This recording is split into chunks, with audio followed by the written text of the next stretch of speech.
Good evening. இப்போ நம்ம டேஞ்சனில் last வீடியோவில் ஃபஸ்ட்டு மாடல் பார்த்தோம், using the centre. This is also the same model, but this one is exercise question, example 4.4 11th sum. Example 4.4 11th sum. Draw a tangent at any point R on the circle of radius 3.4 cm. See, here is on the circle. Note this word, on the circle. Radius, given radius 3.4 cm and center at P. This one is using center model, using center on the circle. இந்த model first model. First இதை identify பண்ணியாச்சு. அடுத்து given radius 3.4 centimetre. நல்லா மைண்டில் வச்சுக்கணும். 3.4 centimetre. Third one is என்ன வரையணும்? Tangent வரையணும். என்ன வரையணும்? டேன்ஜென்ட் வரையணும். See now, draw the rough diagram using compass and pencil.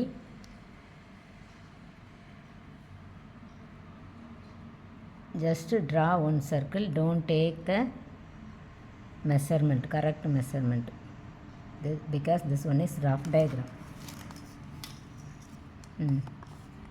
See, draw the line OP, line போட்டுக்காச்சு. அப்புறம் இங்கேருந்து ஒரு லைன் வரையணும், வரைஞ்சாச்சு. Arrow, mark the point T, P dash. Now given radius is 3.4 cm. இந்த பாயிண்ட்டு நல்லா வைக்கணும், 34 மாதிரி தெரிஞ்சிடக்கூடாது, வெரி இம்பார்ட்டன்ட். ஓகே, இப்போ மெயின் டயக்ராம். மெயின் டயக்ராமுக்கு 3.4 சென்டிமீட்டர் எடுக்கணும். 3.4 சென்டிமீட்டர் எப்படி எடுப்பீங்க? 0லேருந்து ஸ்டார்ட் பண்ணுறோம். 1 2 3, இங்கே 4 இருக்குது. நிறைய பேர் நினைக்கலாம், என்ன இதை கூட சொல்லித்தர்றாங்கன்னு.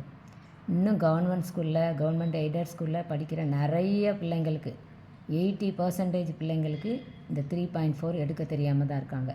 அதனால் இதை வலியுறுத்தி சொல்லித்தர வேண்டிய அவசியம் இருக்குது.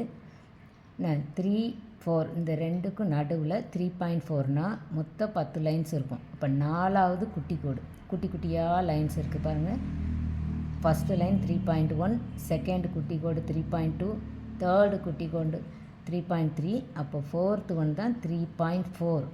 அப்போ இந்த 3க்கும் 4க்கும் இடையில உள்ளதில் 4வது குட்டி கோடு தான் 3.4. அதை நல்லா பார்த்துக்கணும், தெரியுதுன்னு நினைக்கிறேன். 3.4. இப்போ நான் எடுக்கிறேன், 0ல் வச்சுட்டேன். இந்த 3 வரை கொண்டு போயிட்டேன். அடுத்து நல்லா கவனித்து 1 2 3 4, 4வது குட்டி கோடு கரெக்டாக எடுக்கணும். அடுத்ததுக்கு போயிட்டீங்கன்னா 3.5 ஆயிரும். மேக்ஸில் வெரி இம்பார்ட்டன்ட் பாயிண்ட் 1 கூட. அதனால் 3.4னா கரெக்டாக 3.14 தான் எடுக்கணும். திருத்துற டீச்சர்ஸ் ஸ்கேல் வச்செல்லாம் மெஷர் பண்ணி பார்க்க மாட்டாங்க, கண்ணுட்டே பார்த்துருவாங்க. அவங்களுக்கு தெரியும் நீ வரைஞ்சிருக்குது ரைட்டு தப்புன்னு பார்த்தாலே தெரிஞ்சிடும். அதனால் என்ன, ஒவ்வொரு பேப்பருக்கு ஸ்கேல் வச்சா திருத்துவாங்க, மெஷர் பண்ணியாக திருத்துவாங்கலாம் கிடையாது. பார்த்தாலே அவங்களுக்கு தெரிஞ்சிடும் ரைட்டு தப்புன்னு.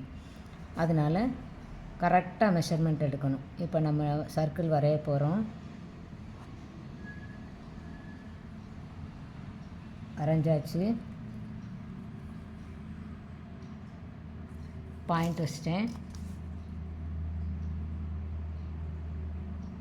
இந்த லைனுமே ஸ்ட்ரைட்டாக போடணும், அப்போ தான் அது நமக்கு 90 டிகிரியும் காமிக்க முடியும். இங்கே 90 டிகிரி காமிச்சிக்கோங்க, போட தேவையில்லை, இப்படி காமிச்சா போதும். இங்கே 0, இங்கே P, 3 பாயிண்ட் நல்லா வச்சுக்கோ, 3.4 சென்டிமீட்டர். நவ்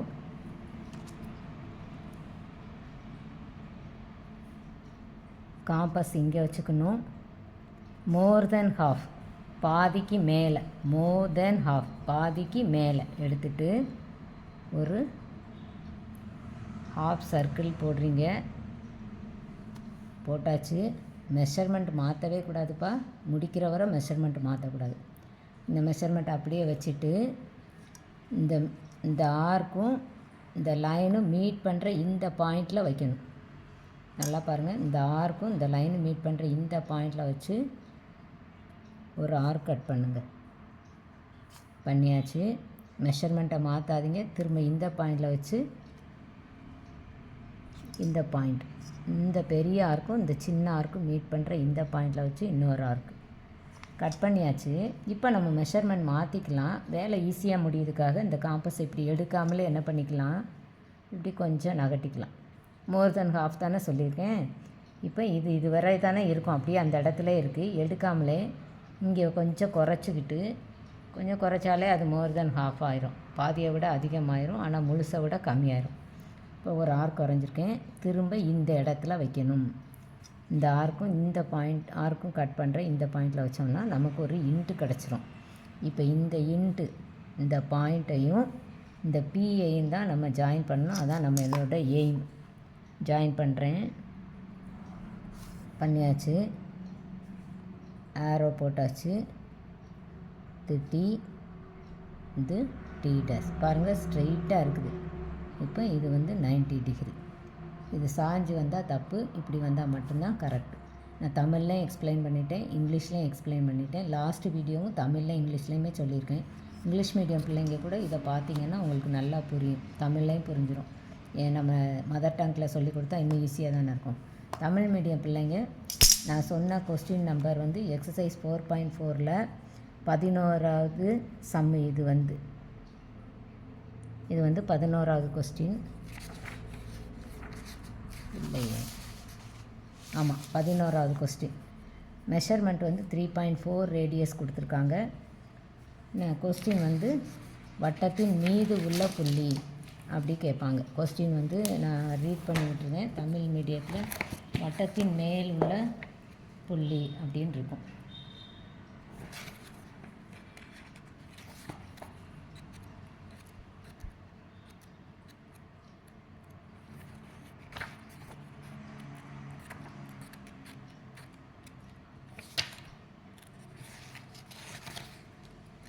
கொஸ்டின் எப்படி இருக்குதுன்னா 3 சென்டிமீட்டர் அல்லது 3.4 சென்டிமீட்டர், இந்த ரெண்டு மெஷர்மெண்ட்டு தான் இந்த மாடலில் கொடுத்துருக்காங்க. ஒன்று 3, இன்னொன்று 3.4 சென்டிமீட்டர் ஆரமுள்ள வட்டம் வரைக. வட்டத்தின் மேல் பி என்ற புள்ளியை குறித்து அப்புள்ளி வழியே தொடுகோடு வரைக. அவ்வளோதான். இதுதான் இந்த மாடல். ஒரு 2 சம் இருக்குது. ஒன்று 3 சென்டிமீட்டர், இன்னொன்று 4 சென்டிமீட்டர். இது 3 சென்டிமீட்டருக்குரிய சம்மு லாஸ்ட் வீடியோவில் போட்டிருக்கேன். இது 3.4 சென்டிமீட்டருக்குரிய சம். நெக்ஸ்ட் மாடல் அடுத்த வீடியோவில் பார்க்கலாம். தேங்க்யூ.